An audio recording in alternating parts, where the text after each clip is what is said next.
Dieses Mal wird es richtig wild. Wir wagen uns auf eine verrückte Piste quer durch Amazonien, die BR 319, auch genannt Jaguar-Route. Da hat man ordentliche Pfoten. Ganz schön groß. Der Jaguar, schau mal.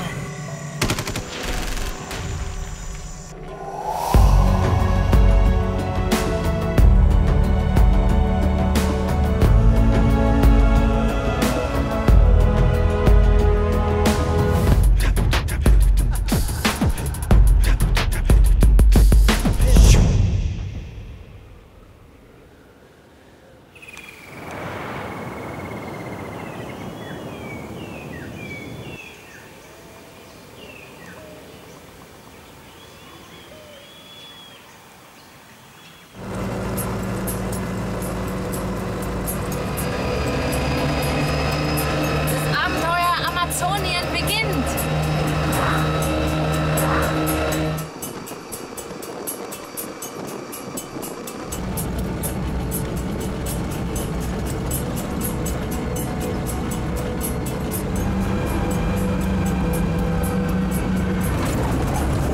So, hier endet das hier. Mindestens 400 Kilometer. Vielleicht sogar 500. Ja, wir haben Glück. Es ist die letzten paar Tage trocken gewesen, was auch in der Trockenzeit überhaupt nicht immer der Fall ist. Und dann hat man hier nur mit Schlaglöchern, Wellblech und jeder Menge roten Staub zu kämpfen. Aber wenn es hier mal 1, 2 Tage kräftig regnet, was jederzeit drin ist, verwandelt sich das in einen glitschigen roten Matsch, wo es kein Halten mehr gibt. Und dann bleiben alle Arten von Fahrzeugen hier gnadlos stecken.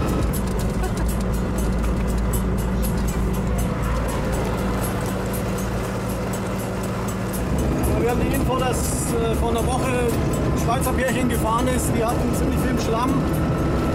Ich weiß nicht, ob der in der Woche so abtrocknet, dass es so hart bleibt. Also vermutlich wird es ein ziemlicher Mischmasch. Also toi toi toi, wir rechnen mit ungefähr 4 Tagen. Hoffentlich bleibt der Regen oben. Meine Erwartungen sind riesig.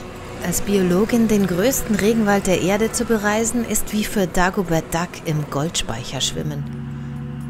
Zunächst ist die Aussicht aber eher zum Heulen.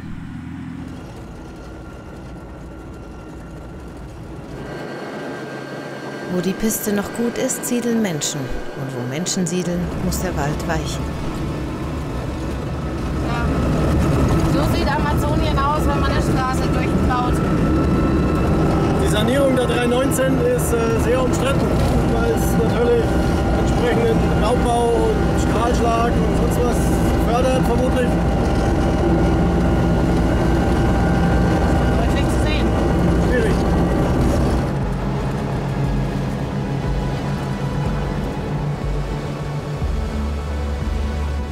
Davon zu lesen, dass hier jede Minute 1 bis 3 Hektar Wald für immer verschwinden, ist schlimm genug. Aber es mit eigenen Augen zu sehen, ist noch mal viel krasser. Seit 2004 war die Geschwindigkeit der Entwaldung leicht rückläufig, aber seit Bolsonaro geht es wieder mit Vollgas voran. Das Feuer frisst sich immer weiter in den unersetzlichen Primärwald.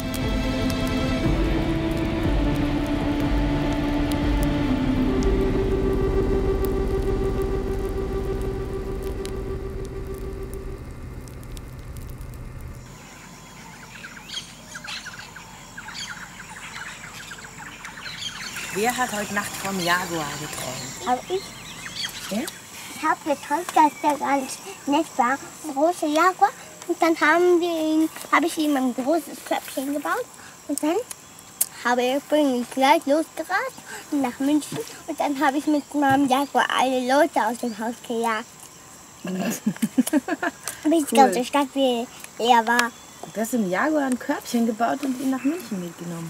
Genau, und dann habe ich da alle Leute erschreckt. Wir werden schon noch erfahren, warum die Piste hier auch die Jaguar-Route genannt wird. Aber zunächst sehen wir nur kleines Getier. Relativ klein. Eine echte Vogelspinne. Guck.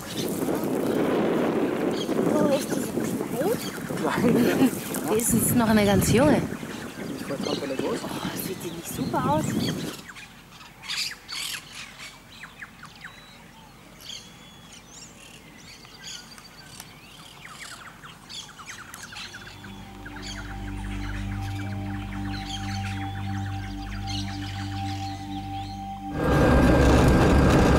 Tag 3 auf der BR 319 und wir haben immer noch keinen Schlamm gefunden. Fast schon langweilig.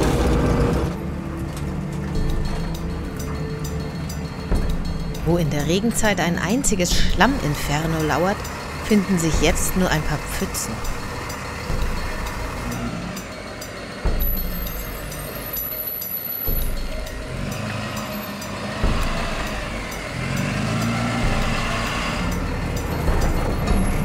In die Schlaglöcher kann sie die ganze Badewanne reinstellen.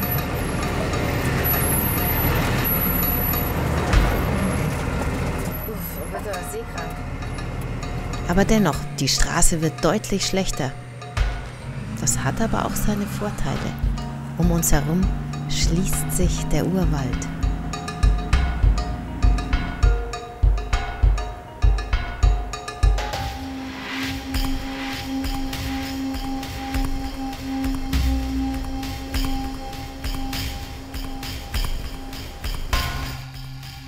Der Blick auf die Karte ist für mich einfach unfassbar.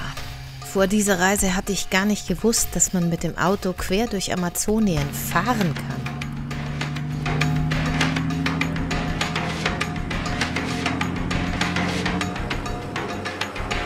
Noch nie waren wir so froh um unsere Kameradrohne. Von unten sieht zwar alles ganz schön aus, aber erst die Vogelperspektive zeigt, wie immens hier die Dimensionen sind. Wildnis bis zum Horizont.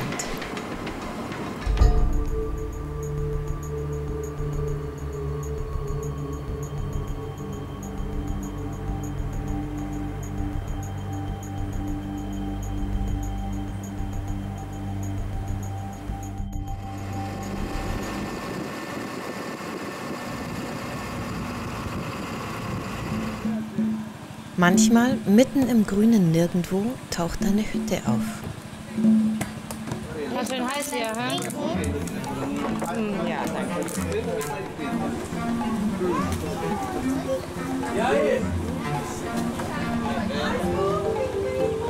Ganz schön viele Schmetterlinge, hä? Aber ich habe Hunger auf Pommes. Gibt's Pommes? Nee, Pommes gibt's hier nicht. Mama, sollten wir hier was essen? Du, der nimmt gerade die Fische aus dir, schmeißt er gleich in die Pfanne für uns. Ganz frisch.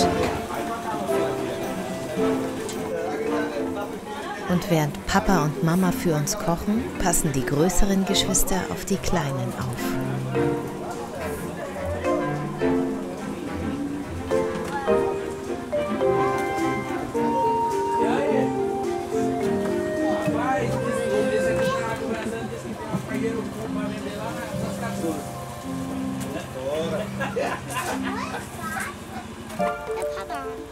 Diese Kontakte mit den Locals sind für Tine und Emil immer ein Highlight.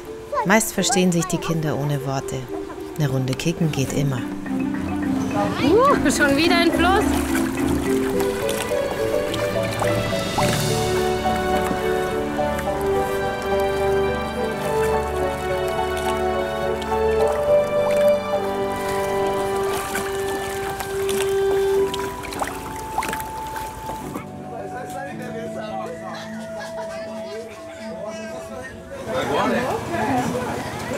Hier ist kein Fisch.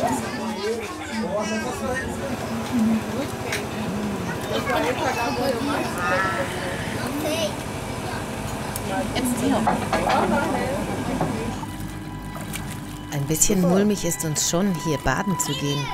Aber es ist einfach so verdammt heiß.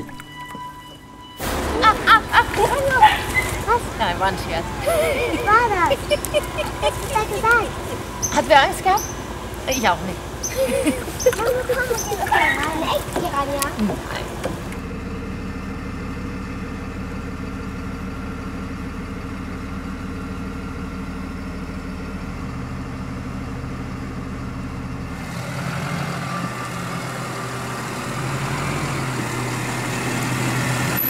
Hier gibt es jede Menge abenteuerliche Brücken und das Internet ist voll von Bildern mit abgestürzten Fahrzeugen.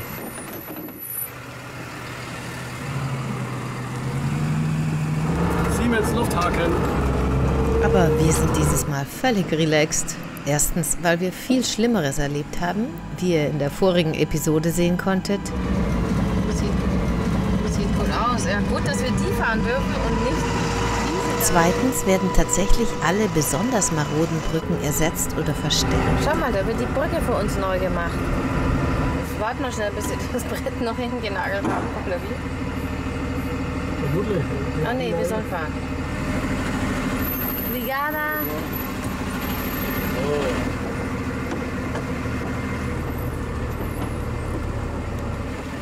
Und drittens, weil sich hier sogar Schwerlastverkehr durchschiebt. Gegen diese 20 Tonner sind wir quasi im Fliegengewicht. Schwertransport.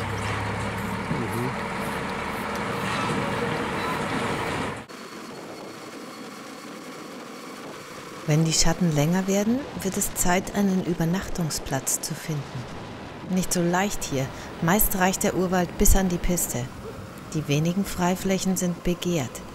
Nicht nur von Campern. Ich wollte hier gerade einen Platz suchen zum Campen, aber zumindest wären wir hier mal nicht alleine. Hier ist alles voller Spuren. Schaut euch das mal an. Ganz schön groß. Der Jaguar. Da haben wir ordentliche Pfoten. Was sagst du? Bleiben wir hier? Ja, ich muss mal vorsichtig sein. Vielleicht kriegen wir Besuch. Aber ein bisschen Abenteuer. Ja. Und die Kinder anbinden. Schaut mal, hier sind ganz fette. Nicht voll geben. Dann finde ich den Jaguar. Ja. Gott, der hat größere Füße als du, Emil. Er hat noch größer. Wer hat Angst vor dem Jaguar? Ich was?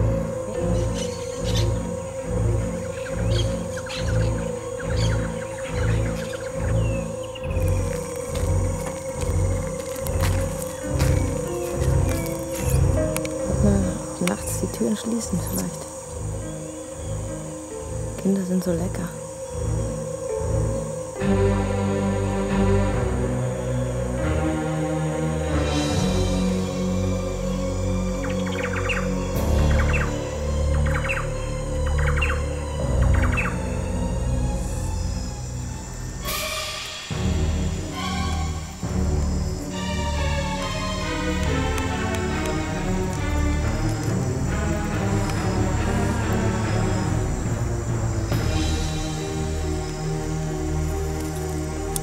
Unser.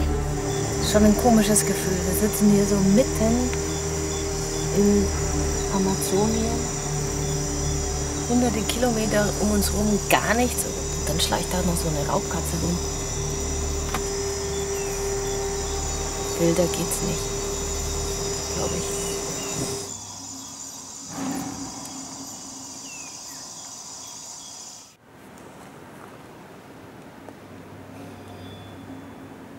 Die Nacht am Jaguar-Hotspot haben wir überlebt, aber am nächsten Morgen passiert tatsächlich etwas Schlimmes. Wir sind kurz nach Sonnenaufgang schon draußen, um mit unserer Drohne die Morgenstimmung über dem endlosen grünen Meer einzufangen. Dreh sie mal. Ja. Für den perfekten Shot haben wir uns diesen Urwaldriesen ausgesucht. Einfach jetzt nach vorne und oben, soweit du dich traust. Jetzt Vollgas über seine Krone hinweg. Was für eine Scheißidee. Nicht viel, ja. Hoch, hoch, hoch, hoch, hoch. Ah, du bist im Baum. Nein. Doch!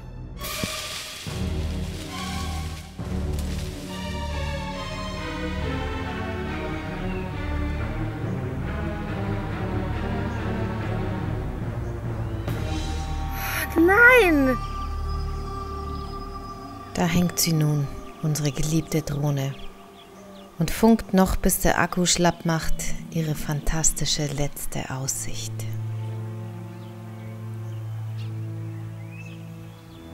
Das ist doppelt schlimm, weil das schon der zweite Verlust innerhalb eines Monats ist. Unsere GoPro haben wir mit unserem Brummi im bolivianischen Tiefland versenkt, weil ich unbedingt tolle Action-Shots im Schlamm machen wollte.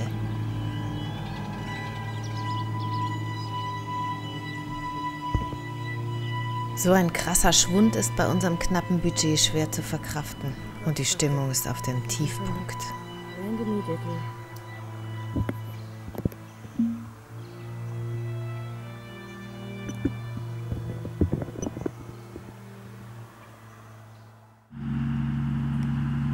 Aber lang können wir nicht herumheulen. Wir wollen weiter. Schon früh am Tag wird es immer unerträglich heiß.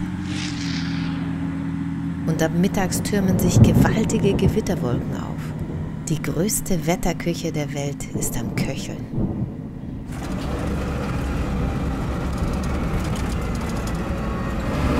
So, wir waren jetzt ganze 4 Tage schon unterwegs und sind auch ganz gut durchgekommen. Zwar langsam, aber ohne Probleme. Aber da vorne sieht es nach ziemlich heftigen Regen aus.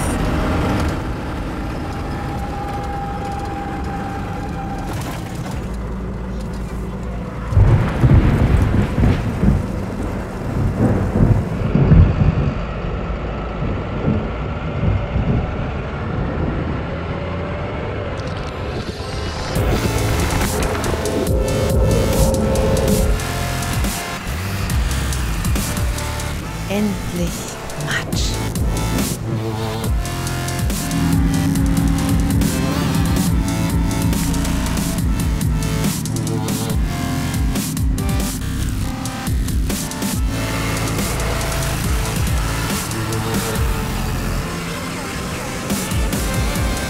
Aber der befürchtete Wolkenbruch war nur ein kurzer Schauer.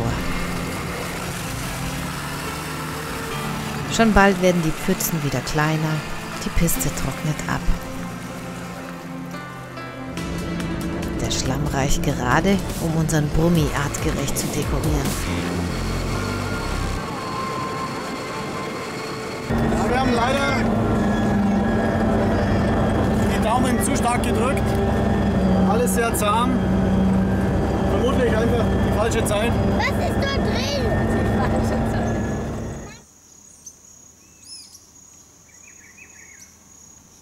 Unser vorletztes Wildcamp auf der Transamazonica. Ah ja! Immer dein Frühstücksei. Ich. So. Nein, das muss noch. Dschungelcamp Nummer 4 war das, oder? So, eins wird vielleicht noch geben. Emil! Guck dir mal die Butter an. Ja, die hat lauter kleine. Wir machen die Butter voll hier. Sieht aus wie die Straße. Schmeckt's, Emil? Ich weiß nicht. Nein, Emil, so ist es nicht gut. Das da ganz gut. Hier. Obwohl wir langsam das Herz Amazoniens erreichen, wird es wieder urbaner. Es sieht zwar noch nicht danach aus, aber wir nähern uns einer Millionenmetropole.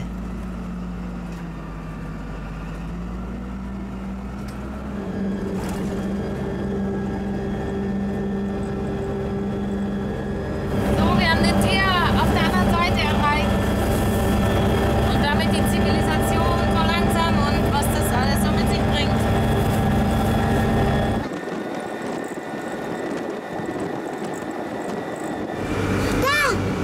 Ein Waldbrand. Ah, das ist ein Waldbrand. Ja, so ähnlich. Was?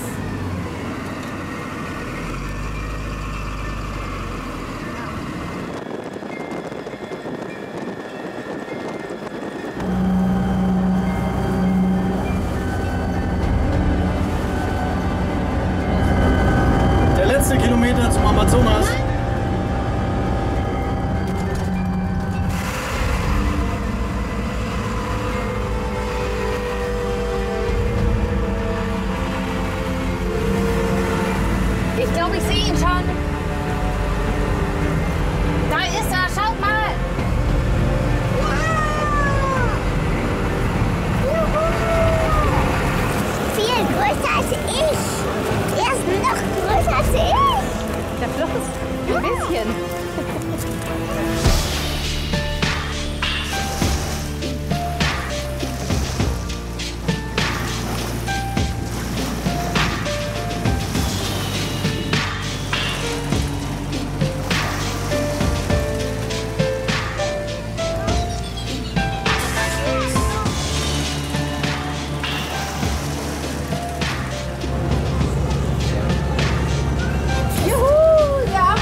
7 Monaten Reise liegt der mächtigste Strom der Welt vor uns, mitten im größten Regenwaldgebiet des Planeten. Aber viel wichtiger als jedes Superlativ sind die gemeinsamen Erinnerungen, um die wir wieder ein Stückchen reicher geworden sind.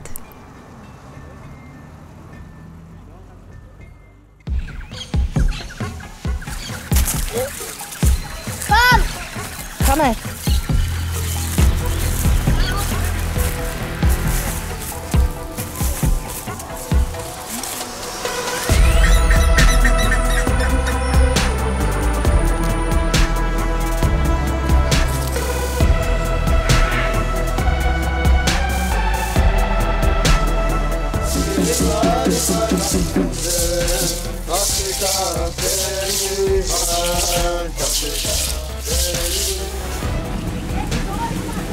Lecker. Wer hat schon mal eine Ameise gegessen? Hey! Knusprig. Der Tino ist mutig.